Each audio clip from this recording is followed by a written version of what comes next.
Welcome to another Talking Out Cloud, the Leadership Chat series brought to you by SourceFuse. And today we're focusing on the topic of migrating legacy applications or workloads to the cloud, common challenges and how they can be overcome, and how the AWS Migration Acceleration Program or MAP can add value to the entire process. My name is Liz Grint, Marketing Manager at SourceFuse.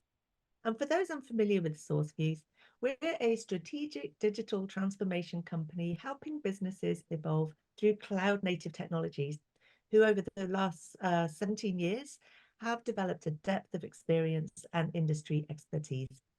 We're also really proud to be an AWS Advanced Consulting Partner. And so I'm delighted to be joined today by Global Partners Lead for MAP Migrations at AWS, who's going to share his perspective and experiences with both customers and partners, and that is Nic O'Brien. Welcome, Nic. Thank you, Liz. Thank you very much. Glad to join you. Good to have you here today. So, Nic, I'd love for you to kick things off by briefly describing your background and experience, especially when it comes to digital transformation and cloud migration. Okay, well, yeah, welcome. Happy to. So I've been at AWS for about 6 years now and been working exclusively on the Migration Acceleration Program, MAP program, as you introduced. Prior to that, my career began from my studies, actually, where I did a degree in economics at London University. I did a master's, and I think that was my first foray really into IT, where I was looking at financial capital markets and trading systems, and whether the electronic trading systems that were nascent at the time would come in and replace what was traditional pit-based trading, where people would interact. And that's really where I started to sort of like explore where technology would add value into businesses and really set me on my path. So after that, I worked for different organizations, General Electric initially, then I moved into a software business, which I thoroughly enjoyed, gave me another really useful perspective. And then I really started the bulk of my career in sort of like large global systems integrators, working on IT outsourcing in sales roles. And I was working at Atos about 15 years ago now, and what I could really see was like the growth in Office 365 for Microsoft, cloud-based services, and I could see that they were giving customers quicker time to value. And I thought, okay, I needed to sort of like pivot my career. And at that point, I joined a joint venture between Microsoft and Accenture, a company called Avanade. And that was where, to touch on your point about digital transformations, I was actually helping companies build out brand new systems on Azure at the time to help them on their sort of digital transformation as individual companies, and saw the sort of challenges that they had firsthand in trying to sort of like pivot from their traditional systems into their new. And then I decided at that point I would take the full leap and join AWS. And that's where we start. And I joined in 2017, where it was our first year of the MAP program. My responsibility was to sort of like launch that with our partners here in EMEA, which I did and thoroughly enjoyed. And more recently moved into the worldwide role, really performing the same tasks, really, but giving me a slightly broader perspective and doing it from here in London. Wow, wealth of experience there. Yeah, I'm an old fogey. Not at all, but you'll have seen many changes. Yeah, it's good, but varied. Yeah. Yeah. So tell us, is it necessary for organizations to migrate legacy applications? In a nutshell, yes. But it is a big and complex topic, and it really comes down to like the value that businesses are trying to sort of derive for their companies and their customers. If you think broadly speaking about applications in a company, you can probably slot them into 3 categories, which is you've got the table stakes, the applications you just need to run your business, whether that's a building management system, lift control, holiday booking, things like that. These are just rudimentary applications that perform fairly simple tasks, but you can't run a business without them. If you then sort of like move up the value chain, then there's applications that you really need to run your business, but they're not probably seen as differentiating for you as a company. Nobody would buy a car because the vendor has a fantastic tax system in the background, right? So like they're incredibly important applications that run businesses and have a lot of users potentially. But there again, they won't necessarily be the reason your customers might choose you as a company. And then you come to like the crown jewels of a business, the ones that literally encapsulate what they offer as a company. And they are the ones that are incredibly important for a company. They are what helps them compete in the marketplace. They are what's built these brands, global brands that we will know that have been around for decades, will have built these applications to run their businesses. And they will have, like, people will have come and gone. They will have been built in periods of different architectural designs in the IT world. They'll have integrated lots of other applications so they can use the data within their business. So they'll be complex. And sometimes the word legacy has a sort of like a pejorative sense about it, but it's really why those businesses have been successful, is that they've built something which has helped them differentiate. So the question then comes is, how do they compete with modern organizations that are running digitally native on, using a lot of contemporary techniques of a much lower cost base? And that's really, and being able to innovate and develop quickly. And those larger organizations with systems that have gone back decades, they face the challenge of having to change those applications so they can be attractive to customers. Hence, that's where the value really lies. And yes, they could get rid of the differentiated applications, or as I call it, the table stake applications, but that's not going to transform the perception of their customers. So, it's absolutely essential that these big applications, and nobody is sort of saying that that's simple, right? There's lots of stakeholders. There's people that are quite fearful. This is their, their world that they understand, and change, present something that may feel like a risk. But that is really where the biggest value is to be had. Once an organization has actually decided to take this plunge and to go for it, what would you say is the best way to go about it? How would they do this? Yeah, well, I mean, like, as an organization, we're not overly prescriptive to say this is how you must do things. Okay, I think first and foremost, every company needs to look at themselves and see like the rate of change that they can digest themselves, and get that balance between being pragmatic and ambitious, and getting that balance right. And they'll know what skills they've got, what resourcing they have. There's past success rates on taking on ambitious projects. And the first thing for is just like level setting about, how much change can they make at one point in time. So I think that point of introspection is like essential. And it's important for us as an organization when we're dealing with customers that we're really mindful of that, and that we're not trying to force a pace which is just unnatural for the customer. Then there's a whole series of steps that they need to take in terms of just making sure that they drive those successful outcomes. Particularly with applications that touch on lots of different stakeholders in a business, in regulated industries like yourself in SourceFuse, you'll know that there's lots of people that will be, aware and conscious that a change needs to sort of like comply with, their commitments to customers, with regulators, the different stakeholders they have. So what's absolutely essential when you start on these projects is that you've got strong executive leadership who will say, this is where we're going, this is what we want to do, this is, and bring people together. Without that, you get people working in silos. And unfortunately, people don't work as well unless they've got somebody at the top who's acting as a real catalyst to bring people together. So starting with like an appreciation of the rate of change, having that leadership and people really sort of like determined to make that difference. Then there's a whole load of pragmatic steps that sort of follow through. And that's about, having really good data to understand what you currently have. So like doing that, that preparation and groundwork, which is essential in any project, needs to be done in this project. And then building upon that, start building out a plan which is in line with the sort of ambition that you have. So, again, we wouldn't be prescriptive and say, hey, you must do some like, really complex modernization all in one go. Some organizations might sort of like pick off just little parts of a large monolithic application and build success early. That's great for momentum. It's great for success. It's also good for building up skills. And then on top of that, you can look at, the approach. And if you're moving from one on-premise environment with like, a complex environment which serves lots of other applications, breaking that out into pieces where you can sort of say like, this is achievable in a period of time, that helps build that momentum, but it also sort of starts breaking down what is actually like a really large, technically complex challenge. So I think that's really hopefully, sort of like a summary about how our mental model is around like approaching customers and working with our partners. Yeah, that's great, Nick. I mean, it really is a sort of a case-by-case approach. Yeah, thanks for sharing that. You mentioned about regulatory, heavily regulated industries, and at SourceFuse, we've worked actually with many customers in the finance and healthcare Yep. sectors. So we've actually built up quite a good understanding of industry-specific needs and demands. But from your perspective, Nick, it would be really interesting to know some of the common pain points that you get to hear about when customers are migrating workloads to the cloud. Like any project, moving to the cloud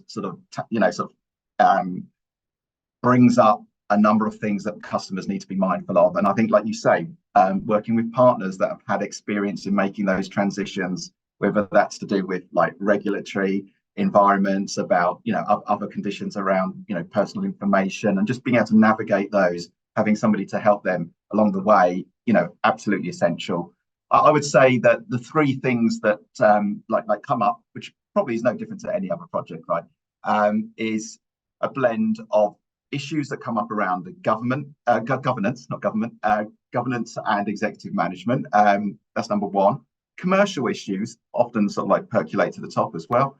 And then there's the sort of like the technical aspects as well. So I think what we see is that there are issues that can surface in any of those three areas. I talked earlier really about like the importance of executive leadership. That's vital. Equally, being really clear about what the scope is and being absolutely essential about the waves of change that's going on. That again becomes really important. And then, like any other project, clear understanding and articulation about what success means and what those goals are. Being realistic about the people that you have available, and orchestrating all of those different people. So if you're moving applications that face lots of different departments in a business, you need those people engaged. You need them to maybe be involved in the testing process. So there's a lot of coordination that takes place, and you can be in a situation that we see where you can be throttled back not because like your transformational IT skills aren't there, but you haven't got the pipeline of applications coming through because you've got to manage these stakeholders and bring them through into the project. That can slow things down as well, and that can cause frustration. So just that whole governance layer about getting everybody working together, I think that can be a big source of challenge. And then I'll talk about commercials as well. Again, we'll talk a little bit about the MAC program and what we do to help in that, guys, and that's like wholly relevant. But the economics of actually transitioning, customers that are using cloud for the first time, it's a very different expenditure profile to the traditional capex-based model where you're buying infrastructure. So having skills in place to make sure you're not running up any bills, getting the monitoring in place, making sure you keep an eye on that.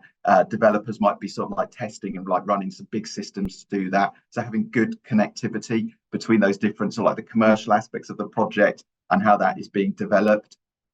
In our programs as well, we also try and help customers with what we call the double bubble costs of running an existing estate and moving to the cloud, because we know that can slow them down as well. And there's some steps that the customer has to be involved in with us. So on our projects in particular, we have to make sure that those things are happening. Otherwise, the commercials, aren't exactly what the customer wants. So those sorts of matters are sort of super important as well. So, but that is a kind of like a raft of things to keep an eye on. And then finally, technical delivery, right? I mean, there are many of the people that are running, existing on-premise workloads. They have like, a plethora of like really talented skills. They understand security, virtualization, managing storage, high resilience, good understanding of ITIL practices. So, we're not talking about learning brand new things for these people, but what we are talking about is a sort of like a transition for how does that work in the cloud, and people need some support in being able to make that transition. Again, it's where our partners come into play and can help in that transition for our customers. So it's not so much that they're learning something brand new, it's just an assimilation of how that works. So and there's risks that they need to understand how will security work in a new environment, who is responsible for what What about sort of like data replication? How will that be running? So there's areas where there could be potential sort of like traps that people can fall into on a technical level. And we've got to make sure that we're there to support and be able to sort of like pick up on those issues. Thanks, Nic. And yeah, I'd love to know a little bit more about MAP. So, SourceFuse has leveraged the AWS MAP as part Yeah. of our modernization-led migrations, but perhaps you could tell us a bit more about how MAP adds value, not just for partners, but also customers, and how Yeah. have you seen the program evolve over time?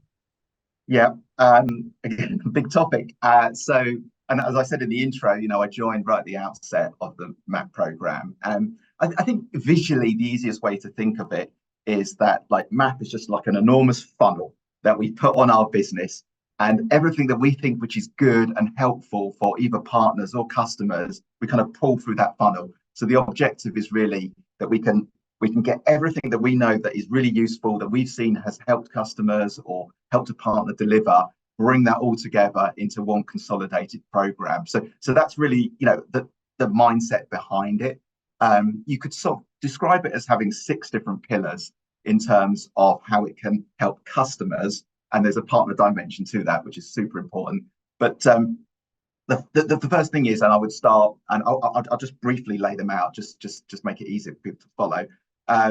The methodology, like number one, and particularly when we started, back to your original question, we felt like a lot of customers were saying, look, please tell us what we should do. They were actually asking for it, which is kind of slightly countercultural to our natural approach.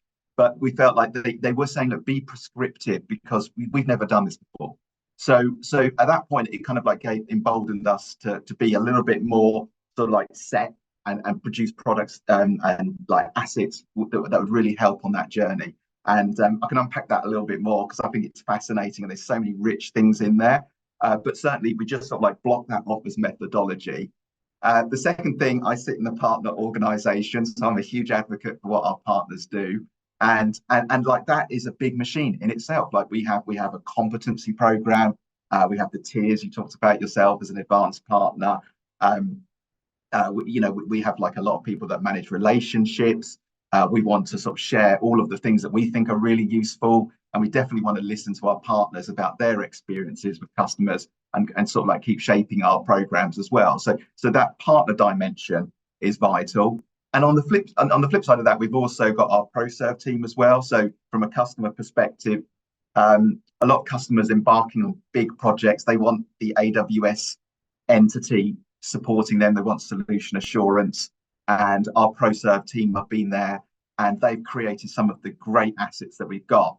And what I really love about that part of our organization, they don't put their arms around them and say, don't share them out. They're like, they're sort of along the same ethos of us around like the democratization and access to that. So we want to share that with our partners. So all our customers, however they choose, whether they go it alone, they use our ProServe team, or they use our partners, they've got the best access to the support that we think can really help. So that's a third element to it. Training is our fourth pillar, if you like. Again, as we pivoted like towards mass cloud adoption, that does expose skills shortages in the industry. So we need to make our training available and appropriate for the different exercises that our partners and customers are undertaking. So that's a big pillar of what we've done and sort of funneled that in for the program. What else have we got? Tooling. Okay. Naturally, we're a technology company and we want to use tooling and instrumentation to help that process as much as we can. We've developed a whole range of different tools for different use cases. I definitely don't have the time, Liz, to go through all of them, but there's a phenomenal amount of support that we've developed there to sort of like help in these situations, and they are used. Like, I know you use some of our tooling and our processes as well. So that just helps that sense of reliability and consistency and confidence that our customers want to see.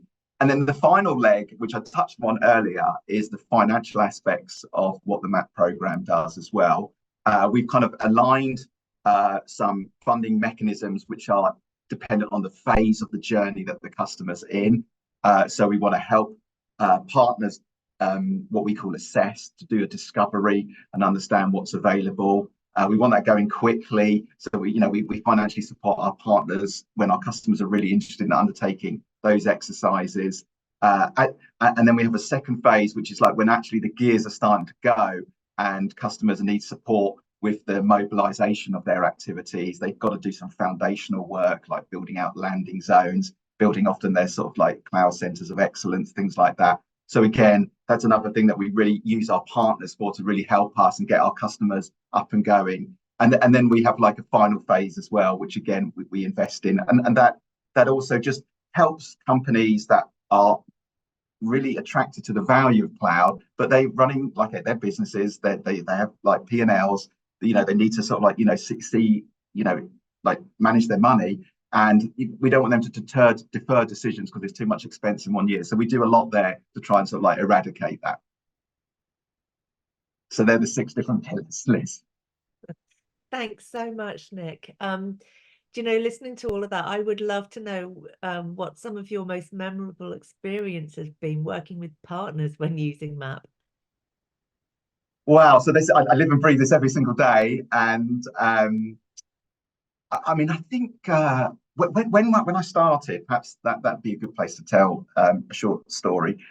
When I started, we had like less projects, and it meant I could get personally more involved in them. And what the program was like in its early sort of phases, I think there was definitely enough there, substance, that like really taught me about how it can help customers and how our partners work together.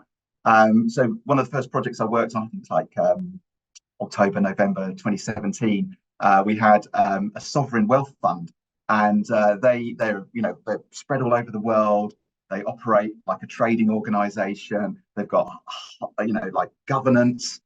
They're responsible for their citizens' money. They need like very high fast latency, and they need sort of like high levels of resilience in their business. So this was an organization that would have the most demanding IT requirements, and they were really progressive, and they wanted to sort of like go on a journey around cloud adoption. So I got really intimately involved in that project, and we used a lot of the things that I described earlier, like the financial parts of MAP, the methodology. Certainly our partners were heavily involved, and I saw it all from a customer perspective and supported where I could. It culminated, so it was an RFP because it was like heavy levels of governance. We were up against other large sort of cloud providers, and as part of that exercise, we went to Seattle. I met Andy Jassy, or our customer met Andy Jassy. And I really sort of saw how our customer obsession came to the fore, and like we were really supportive of trying to sort of help this customer and our partners. And the culmination of that exercise, our 2 AWS entries from our partners were the top scoring. One of our partners was successful. They executed the rest of the program faultlessly. And so it's a phenomenal learning experience for me. And I just saw like how the extension of our partner community and the way that we work together so seamlessly, with common language and purpose, I think just really helped our customer. So that side of things has been like that was like further back in time, but that has rolled out thousands of times since, and like it's a really sort of testimony to the strong relationship that we have in our partner network. So yes, I see that every day, but that was maybe my first experience.